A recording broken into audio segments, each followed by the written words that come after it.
Welcome back. Mamata బెనర్జీకి షాక్ల మీద షాక్లు తగులుతూ ఉన్నాయి. ఇప్పటికే తృణమూల్ కాంగ్రెస్కి 58 మంది ఎమ్మెల్యేలు దూరం అయ్యారు. ఇప్పుడు ఒక 20 మంది పార్లమెంట్ సభ్యులు టీఎంసీకి గుడ్ బై చెప్పి భారతీయ జనతా పార్టీలో చేరడానికి సిద్ధమవుతూ ఉన్నట్లుగా వార్తలు వస్తూ ఉన్నాయి. ఏంటి సార్, బెంగాల్లో ఆపరేషన్ లోటస్ స్టార్ట్ అయిపోయిందని అనుకోవాలా? తృణమూల్ కాంగ్రెస్ పరిస్థితి ఏంటి? అంటే ఆపరేషన్ లోటస్ అని మనం అంటాం, కానీ అసలు with in the Trinamool Congress సంక్షోభం ఏంటి అది కూడా చూడాలి కదా. పక్కవాడు ఎప్పుడు కూడా మన ప్రత్యర్థుల బలహీనతల్ని వాడుకుంటూ ఉంటాడు, దాంట్లో ఏమీ డౌట్ లేదు. నేనేం బీజేపీ ఆపరేషన్ లేదని అంటలేను, ఆపరేషన్ రైట్ అని కూడా అంటలేను. ఎందుకంటే మహారాష్ట్రలో శివసేన ఎన్సీపీలను ఏం చేసిందో చూశాం కనుక అందులో డిస్ప్యూట్ లేదు. కానీ ప్రతిసారి ప్రత్యర్థిని బ్లేమ్ చేయడం వల్ల ఉపయోగం లేదు. సో మన బలహీనతలు కూడా తృణమూల్ కాంగ్రెస్ బలహీనతలే లేకపోతే జరుగుతుందా? సో తెల్ల సొన పచ్చ సొన ఉంటేనే గుడ్ అవుతుంది కదా. సో అందులో ఏదో ఒకటి ఉండాలి కదా, రెండు ఉండాలి కదా, ఒకటి ఉంటే సాధ్యం కాదు కదా. అందువల్ల internal conditions and external aspects ఈ రెండు కలిస్తేనే డైలెక్టికల్గా ఒక పరిణామం జరుగుతుంది. సో మనము ఓన్లీ ఎక్స్టర్నల్ బ్లేమ్ చేయడం కూడా కరెక్ట్ కాదు అంట నేను. సో ఇక్కడ ఇంటర్నల్ ఫ్యాక్టర్స్ ఏంటి? So how did you build your party, అది ముఖ్యం కదా. ఇప్పుడు మీకు ఉదాహరణకు పెద్ద ఎత్తున సినిమా వాళ్లకు, స్పోర్ట్స్ వాళ్లకు పెద్ద ఎత్తున టికెట్లు ఇవ్వడం మొదలుపెట్టింది. రాజ్యసభ సీట్లు, ఎమ్మెల్యే సీట్లు. ఇప్పుడు కాదు, 2000 బుద్ధదేవ్ భట్టాచార్య సీఎంగా ఉన్నప్పుడే, ఐ థింక్ 2001 ఎలక్షన్స్ అనుకుంటా, గుర్తు నాకు. బెంగాల్ ముఖ్యమంత్రిగా మార్క్సిస్ట్ అగ్రనేత బుద్ధదేవ్ భట్టాచార్య ఉన్నప్పుడు ఆయన ఓడించడానికి రాజకీయంగా సాధ్యం కాదు కనుక ఆయనకు వ్యతిరేకంగా ఒక హీరోయిన్ తీసుకొచ్చి పెట్టారు, మాధవి ముఖర్జీని తీసుకొచ్చారు, ఫిల్మ్ స్టార్ను తీసుకొచ్చి పెట్టారు. సో అంటే అర్థం ఏంటి? సో మీకు చాలామంది క్రికెటర్లంతా తృణమూల్ కాంగ్రెస్లో చేరారు. ఈవెన్ బెంగాలీ ఫిలిం ఇండస్ట్రీ వాళ్ళు చాలామంది చేరారు. సో వాళ్ళందరూ ఇప్పుడు ఎక్కడ పోయారు? ఎవరు అడ్రస్ లేరు. చూడండి, ఇలాంటి వాళ్ళను నెత్తిన పెద్ద పెద్ద కార్పొరేట్ జెంట్లను, బాగా డబ్బులున్న వాళ్ళను, అలాగే ఫిలిం స్టార్స్ను, అంటే రాజకీయంగా కాన్షియస్ ఉన్న ఫిలిం స్టార్స్ ఉంటారు, వారు వేరే విషయం. అందరు ఫిలిం స్టార్స్ అలా ఉండరు. పాలిటిక్స్లో కాన్షియస్గా ఉన్న ఫిలిం స్టార్స్ చాలామంది ఉంటారు. ఇప్పుడు మీకు కమల్ హాసన్, ప్రకాష్ రాజ్, వీళ్ళంతా conscious, politically conscious also. Film stars అంటేనే నెగిటివ్ ఇంప్రెషన్ ఉండకూడదు. కేవలం ఫిలిం సెలబ్రిటీ కారణానే రాజకీయ పదవులు వచ్చిన వారి గురించి చర్చ తప్ప, రాజకీయాల్లో ఆరితేరిన వారు కూడా ఫిలిం స్టార్స్ ఉంటారు కదా, అందులో ఏమున్నది, వాళ్ళకి తప్పేం లేదు. They are like any other politicians, లాయాలిటీలో, ఐడియాలజీలో. కానీ కేవలం సెలబ్రిటీ ఆధారంగా మాకు ఉపయోగపడుతుందని తృణమూల్ కాంగ్రెస్ తీసుకుంది, మాకు పదవులు వస్తేనే వాళ్ళేదే. ఇప్పుడు వాళ్ళంతా కామ్, ఏం మాట్లాడతలేరు. ఎందుకంటే ఇప్పుడు బీజేపీ ప్రభుత్వం వచ్చింది, తమపై రిప్రెషన్ ఉంటుందేమో, తమపై దాడులు ఉంటాయేమో, సో కరప్షన్ అలిగేషన్స్ వస్తున్నాయి, మనకెందుకని చెప్పి అందరూ సైడ్ అయ్యారు. మన అన్ని రాష్ట్రాల్లో చూస్తాం, సడన్గా 5 ఏళ్ళు అధికారంలో లేనప్పుడు అదృశ్యమైపోతారు. ఫిలిం స్టార్ కావచ్చు, కార్పొరేట్ పెద్ద కావచ్చు, డబ్బులు ఉన్న కావచ్చు, మళ్ళీ 5 ఏళ్ల తర్వాత మళ్ళీ అధికారం రావడంతోనే మళ్ళీ ప్రత్యక్షం అవుతూ ఉంటారు. సో ఇలా కూడా జరుగుతుంటాయి, మీరు చూస్తుండండి. అలా ఇప్పుడు తృణమూల్ కాంగ్రెస్ ఆ రకంగా ఐడియాలజీ అండ్ పొలిటికల్ లాయల్టీతో సంబంధం లేకుండా ఒక కోటరీలను బిల్డ్ చేసుకుంటూ వచ్చింది. అంటే కేవలం పవర్ అనే యొక్క రిలేషన్షిప్తోనే పార్టీని నిర్మించింది. సో అన్ని రాజకీయ పార్టీలకు తృణమూల్ కాంగ్రెస్ అనుభవం నుంచి వచ్చే మొట్టమొదటి లెసన్.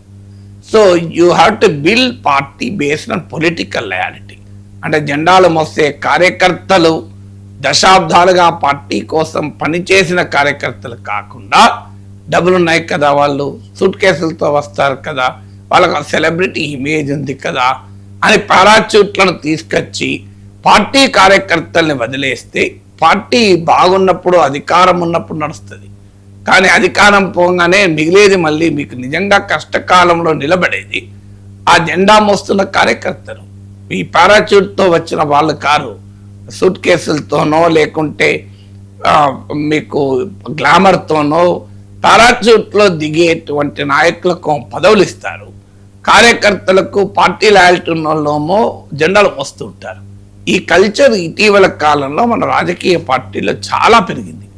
ఇది ఒక అన్ఫార్చునేట్ థింగ్. దీనివల్ల ఏమవుతుందంటే యంగ్ పొలిటీషియన్ చాలా ఫ్రస్ట్రేట్ అవుతున్నారు. మేము పార్టీకి ఎంత లాయల్గా పనిచేసినా టైంకు టికెట్ వచ్చే వరకు మాకు రాదు, ఎవడో డబ్బు ఉన్నోడో తనకి వెళ్ళిపోతాడు, ఎవడో సూట్ కేసులు పట్టుకొని వచ్చేవాడు తనకి వెళ్ళిపోతుంది. ఇదో లేకుండే 20 ఏళ్ల క్రితం 30 ఏళ్ల క్రితం ఇలా లేకుండే.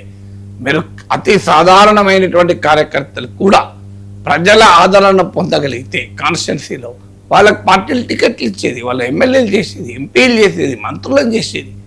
వెరీ అన్ఫార్చునేట్ ఏంటంటే ఇటీవల కాలంలో పొలిటికల్ సిస్టంలో వచ్చిన మార్పు. సో ఇది పవర్ ఉన్నప్పుడు నడుస్తుంది, ఒక హైప్లో నడుస్తుంది.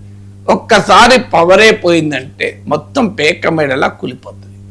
సో ఇది ఆ పవర్ అనే అంశం చుట్టూ ఒక పొలిటికల్ పార్టీని నిర్మించిన మమతా బెనర్జీ చేసిన ఒక పెద్ద తప్పు వల్ల ఈ సంక్షోభాన్ని ఎదుర్కొంటోంది. ఇతర పార్టీలకు ఇది గుణపాఠం. మీరు ఇలా ఇష్టం వచ్చినట్టు పారాచూట్ల నుంచి దీనులకు కాదు, మీ పార్టీ కార్యకర్తల గౌరవం ఇవ్వండి, పార్టీ కోసం కృషి చేసిన వారికి పదవులు ఇవ్వండి. ఈ పార్టీకి అవసరమైన రోజు కష్టాల కాలంలో ఉన్నోళ్ళమో వదిలేసి సూట్ కేస్ లీడర్లకు మీరు పదవులు ఇచ్చి సెలబ్రిటీ బ్యాక్గ్రౌండ్ ఉన్న వాళ్ళకి గ్లామర్ కొని పదవులు ఇస్తే ఇదే జరుగుతుంది. ఇప్పుడు తృణమూల్ కాంగ్రెస్ జరుగుతుంది, అది కేవలం పవర్ రిలేషన్. ఇప్పుడు బ్రటా బెనర్జీ లీడర్ ఆఫ్ అపోజిషన్ ఎవరైనా 8 ఏళ్ల క్రితం లెఫ్ట్ నుంచి వచ్చి తృణమూల్ కాంగ్రెస్ లో చేరాడు. ఎందుకు చేరాడు? లెఫ్ట్ సిపిఎం ఎక్స్పెల్ చేస్తే వచ్చాడు. ఎందుకు ఎక్స్పెల్ చేసింది? ఆయన అవినీతికర కార్యక్రమాలు, ఆయన జీవన శైలి, ఆయన పవర్ మాంగరిజం ఇవన్నీ చూసే కదా ఎక్స్పెల్ చేసింది. మరి తృణమూల్ కాంగ్రెస్ మహాప్రసాదం అంటే తీసుకుంది, ఇలా అనుభవిస్తుంది. అందువల్ల మీకు అందుకే చూడండి పార్టీని ఎలా నిర్మిస్తా ఉంటాను తృణమూల్ కాంగ్రెస్ ఒక ఉదాహరణ. రెండవది ఏంటంటే డైనాస్టిక్ ట్రాన్సిషన్. ఇది రెండవ సమస్య తృణమూల్ కాంగ్రెస్. ఎందుకంటే డైనాస్టిక్ ట్రాన్సిషన్ ఏంటంటే మన దేశంలో వారసత్వ రాజకీయాలు ఉన్నాయి, భారత ప్రజలు దాన్ని ఏమీ తప్పుగా భావించడం లేదు. అందువల్ల ఏదో వారసత్వ రాజకీయాల్ని డెమోక్రటిక్ కాన్షియస్నెస్ తో చూస్తే పరివార్వాదీ పార్టీ అని మోడీ అంటాడు చూడండి. సో ఖచ్చితంగా పరివార్వాదము మంచిది కాదు. రాజకీయాల్లో ప్రజలు పార్టీలు అనేది వ్యక్తుల కుటుంబాల ప్రైవేట్ ఆస్తులు కాకూడదు కూడా. కానీ రియాలిటీ ఏంటి? మన దేశంలో కశ్మీర్ నుంచి కన్యాకుమారి వరకు వారసత్వ రాజకీయాలు నడుస్తున్నాయి. That is reality. సో ఆ రియాలిటీ అయితే వాస్తవం, మనం కాదనలేం. కానీ అందులో కూడా ఒక డైమెన్షన్ ఏంటంటే మీరు మీ వారసుని ఎలాగో ఇంపోజ్ చేస్తారు, కానీ ఇంపోజ్ కాదు, పార్టీలో యాక్సెప్టబిలిటీ, ప్రజల్లో యాక్సెప్టబిలిటీ తీసుకొచ్చుకోవాలి. ఆ ప్రజల్లో యాక్సెప్టబిలిటీ రావటానికి అపోజిషన్లో ఉన్నప్పుడు ఎక్కువ వస్తుంది, రూలింగ్లో ఉన్నప్పుడు రాదు. రూలింగ్లో ఉన్నప్పుడు వారసులకి నమస్తలు కొడుతుంటారు, ఎందుకంటే పవర్ ఉంది కదా. అలా వాళ్ళ ఆటోమేటిక్గా అభిషేక్ బెనర్జీ ఉన్నాడు, మమతా బెనర్జీ సీఎంగా ఉన్నప్పుడు అభిషేక్ బెనర్జీ నమస్తే కొట్టారు, కొట్టకుండా వెళ్ళిపోతారు. అందువల్ల అపోజిషన్లో ఉన్నప్పుడు గనక వారసుడు తర్పీదైతే రాటు తేలితే అధికారంలో ఉన్నప్పుడు యాక్సెప్టబిలిటీ వస్తుంది. అలా కాక నేను ఇప్పుడు అభిషేక్ బెనర్జీ ఎవల్యూషన్ మొత్తం మీరు తీసుకోండి. తృణమూల్ కాంగ్రెస్ అపోజిషన్లో ఉన్నప్పుడు అభిషేక్ బెనర్జీ లేడు ఫీల్డ్ మీద. ఎప్పుడు వచ్చాడు? తృణమూల్ కాంగ్రెస్ పవర్లోకి వచ్చాకనే వచ్చాడు. So is a dynast based on power ఈక్వేషన్లో డైనాస్ట్ అయ్యాడు.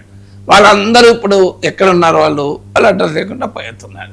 అందువల్ల ఇవాళ మీకు 60 మంది ఎమ్మెల్యేలు తిరగబడి మేము మా సొంత లీడర్ ఎన్నుకుంటామంటే ఇదంతా ఎవరు?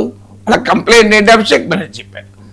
అందువల్ల what is the dynastic transition అంటే ఒక తరం నుంచి మరో తరానికి నాయకత్వ వారసత్వ మార్పిడి ఏ రకంగా జరగాలనడానికి తృణమూల్ కాంగ్రెస్ చక్కటి ఉదాహరణ. రెండవది. మూడవది ఏంటంటే పవర్ ఉన్నప్పుడు అరెగెన్స్, పవర్ ఉన్నప్పుడు ఇంటాలరెన్స్, పవర్ ఉన్నప్పుడు ఎవరిని మాట్లాడనివ్వము, అంటే పార్టీలు అంతర్గతంగా మాట్లాడనివ్వము, ప్రతిపక్షాల మాట్లాడనివ్వము, సివిల్ సొసైటీ మాట్లాడనివ్వము, ఎవరు మాట్లాడిన అటాక్ చేస్తాం అనే ధోరణి అధికారం ఉన్నప్పుడు నడుస్తుంది. కానీ అధికారం ఎప్పుడూ శాశ్వతం కాదు. ఏ రాజకీయ పార్టీకి, ఏ రాజకీయ నాయకుడికి అధికారం శాశ్వతం కాదు. కానీ అన్ఫార్చునేట్ ఏంటంటే అధికారంలో ఉన్నప్పుడల్లా వాళ్ళు అలాగే ఆలోచిస్తారు, మేమే శాశ్వతం, మా అధికారమే శాశ్వతం అనుకుంటారు. అనుకొని ఇష్టం వచ్చినట్టుగా వ్యవహరిస్తుంటారు. తృణమూల్ కాంగ్రెస్ అందుకు ఉదాహరణ. మీరు పార్టీలో ఇంటర్నల్ డెమోక్రసీ లేదు, పార్టీలో అంతర్గత ప్రజాస్వామ్యం లేదు, పార్టీలో ఎవరు నాయకత్వాన్ని ప్రశ్నించడానికి ఎలవ్ చేయలేదు. జయ జయ ధ్వానాలే మమతా బెనర్జీకి, అభిషేక్ బెనర్జీకి తప్ప ఏం జరిగింది ప్రజలు? సో మీకు రొమేనియాలో అనుభవం ఉంది. ప్రెసిడెంట్ చెసెస్క్యూ అని ఒక లీడర్ ఉండే, కమ్యూనిస్ట్ పార్టీ లీడర్. సో ఆయన ప్రెసిడెంట్గా ఎలక్ట్ అయ్యాడు. With in the communist party, Romanian communist party general సెక్రటరీగా ఎలక్ట్ అయ్యారు. ఎంత జయ జయధ్వానాలు పలికారంటే ఆయనకు స్టాండింగ్ ఒవేషన్. సో పెద్ద ఎత్తున్నారు, ఏమి పాపులర్ లీడర్ అనుకున్నారు. విత్ ఇన్ 1 వీక్ తరిమి కొట్టారు ప్రజలు. మరి పాపులర్ లీడర్ అయితే తరిమి పారిపోయాడు, ఎక్కడున్నా కూడా తెలియకుండా పారిపోయాడు. అంటే అర్థం ఏంటి? ఆ మహాసభ జరిగే టైం కూడా పాపులర్ కాదు. భయం, అధికారం అనే భయం వల్ల వెనకాల ఉన్నారు. ఒక్కసారి అధికారం లేదు, అందరు వెళ్ళిపోయారు. సో రాజకీయ పార్టీలకు కూడా డెమోక్రసీలో అధికారం ఉన్నప్పుడు పార్టీలు ఎవరిని మాట్లాడివ్వం, ప్రతిపక్షాలు ఎవరు మాట్లాడియం, అసలు ప్రతిపక్షాలు ఎవరు ఉండనివ్వం, ప్రతిపక్షాలు ఉన్నది నిర్బంధం పెడతాం. అసలు పౌర సమాజం మీడియా ప్రశ్నించినా, ఎవరు ప్రశ్నించినా అంతు చూస్తాం. ఈ ధోరణి తృణమూల్ కాంగ్రెస్ అనుసరించింది. జాదవ్పూర్ యూనివర్సిటీలో ఒక ప్రొఫెసరు కార్టూన్ పోస్ట్ చేస్తే కూడా జైల్లో పెట్టారు. కార్టూన్ పోస్ట్ చేస్తే ఈ ఎక్సర్సైజ్ ఏమైతే అంటే అధికారం కోల్పోయిన సమయంలో ఈ రుగ్మతలన్నీ బయటకు వస్తాయి. వయసులో ఉన్నప్పుడు అనారోగ్యకరమైన అలవాట్లుండే, వయసులో ఉన్నప్పుడు సిగరెట్ తాగావు, మందు తాగావు, ఇష్టమైనటువంటి జంక్ ఫుడ్ తిన్నావు, రాత్రి 2 తిన్నావు, 3 నిద్రపోయినావు, ఇవన్నీ చేసినావు అనుకోని ఏమవుతుంది? యంగ్ ఉన్నప్పుడు ఏం కాదు, నీకు యంగ్ బాడీ ఎఫర్ట్ కలుగుతుంది. కానీ ఓల్డేజ్ రాని ఒక్కొక్కటి నిన్ను కొడుతుంటాయి. అంటే మా సామీరంగా మామూలు నువ్వు ఇష్టం వచ్చినట్టు తిన్నావు కాదు, రాత్రి 2 తిన్నావు కాదు అని అదంతా ఫ్యాటీ లివర్ రూపంలో, రకరకాల కొలెస్ట్రాల్ రూపంలో, హార్ట్ల రూపంలో, డయాబెటిక్ రూపంలో, బీపీ రూపంలో, ఇన్ని రకాల సమస్యలతో ఓల్డేజ్ ఎందుకు 50 ఏళ్ళ దాకా ఇబ్బంది పడతావు. అదే నువ్వు 20s చాలా ఎనర్జెటిక్గా ఉంది, హెల్తీ ఫుడ్ ఉంది, మంచి వ్యాయామం చేసావు అనుకోండి, 80 ఏళ్ళ వయసులో, 90 ఏళ్ళ వయసులో కూడా చాలా యాక్టివ్గా ఉంటావు. సో రాజకీయ పార్టీలు కూడా అంతే. అధికారం ఉన్నప్పుడు ఇష్టం వచ్చినట్టు బిహేవ్ చేస్తే, అధికారం పోయినప్పుడు వాళ్ళే ఫుట్బాల్ ఆడుతూ ఉంటారు.